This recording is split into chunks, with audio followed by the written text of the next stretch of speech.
Hola a todos y bienvenidos al día 3 de los devocionales de los 40 días en la palabra. Hoy vamos a estar leyendo Mateo 13. Busquen sus Biblias y vayan a Mateo 13, los versos del 3 al 23. Vamos a resaltar más los versos del 3 al 9 y también los versos del 18 al 23. Lean conmigo.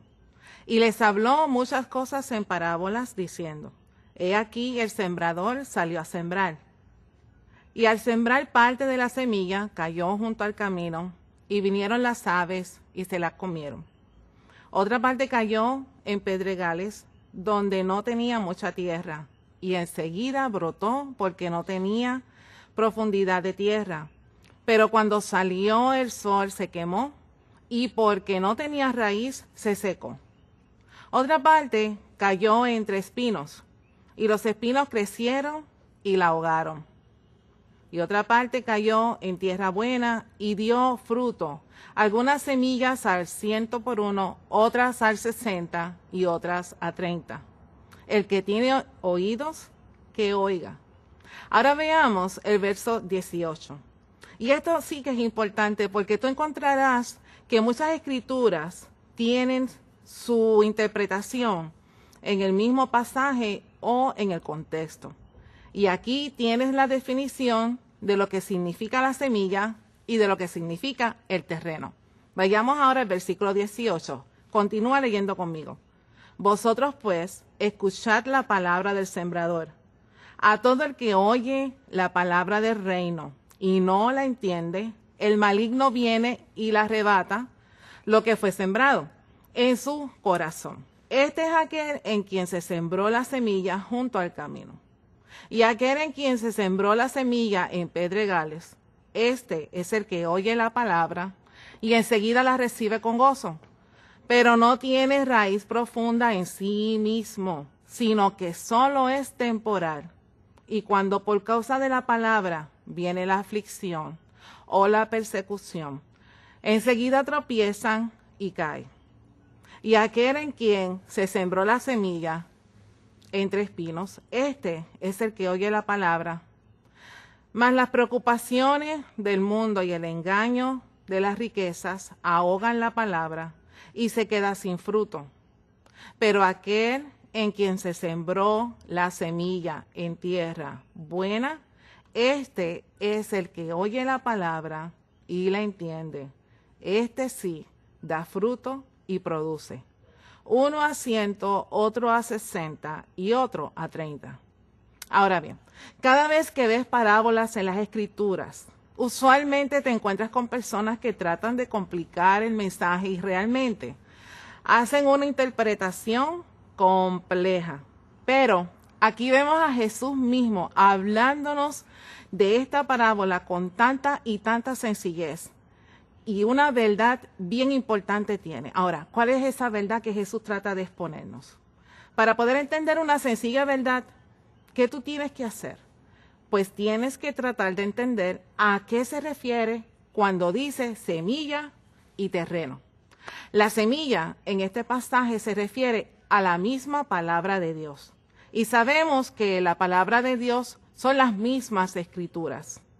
Pero también puede ser Jesús mismo. Cuando Jesús se entregó a sí mismo por nosotros en la cruz del Calvario, Jesús es la semilla. Él se sembró a sí mismo por nosotros. También dice que Él es la semilla de David, pero también Juan en el capítulo 1, en la primera parte de ese capítulo nos dice que Jesús en el principio era el Verbo. El Verbo estaba con Dios y el Verbo era Dios. Esto hace una clara referencia a Cristo. Así que Jesús mismo es esa semilla. Así que cuando Jesús es sembrado en nosotros, la palabra también es sembrada en nosotros y entonces tremendas cosas pueden suceder. Ahora, ¿dónde es que se siembra? En el terreno. El terreno hace referencia a la condición de nuestros corazones. Así que la condición de nuestro corazón, según se describe en este texto que hemos acabado de decir, es que cuando cae en terreno duro, es como si a nosotros nos hicieran una llamada telefónica y no la contestáramos. Cuando cae entre pedregales, no tiene raíces. Es cuando recibes esa llamada telefónica, la contestas y simplemente dices, hola, pero no hay este tipo de conversación. Y entonces la que cayó entre los espinos es básicamente que contestaste la llamada telefónica, hablas con Dios, tienes la palabra, tienes una conversación, profundizas, pero de repente las tentaciones, las pruebas de esta vida te distraen, te paralizan o dejas de prestarle atención.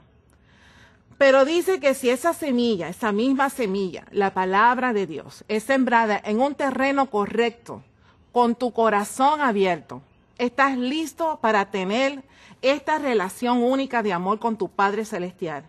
Y entonces comienzas a tener una vida increíble y fructífera. Así que la simple verdad es en realidad relacionada con la condición de nuestros corazones, de estar listos para recibir quién es Jesús, de acuerdo a su palabra en nuestros corazones. Ahora bien, esto es una gran verdad, ¿cierto? Pero la realidad es que nosotros tenemos que aplicarla. Tenemos que ser hacedores de esta palabra. ¿Cómo podemos preparar nuestros corazones para recibir esa semilla de Dios? Recibir al mismo Jesús para que trabaje en nuestras vidas. Bueno, yo creo que lo más importante es que realmente tenemos que escuchar a Dios. Tenemos que estar seguros que estamos prestando real atención. ¿Por qué esto es tan importante? Vamos a ver. En vez de estar tratando de figurar qué es lo que Dios tiene para mí, qué se supone que haga, cuál es su voluntad para mí. Esto realmente ocasiona que nos pongamos como que a trazar este camino nosotros únicos y poner estos pasos como 1 al 10.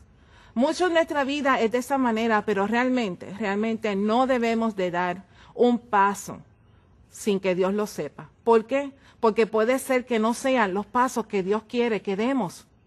Ahora bien, ¿cómo se supone que debemos dejar que esa semilla sembrada en nosotros sea fructífera?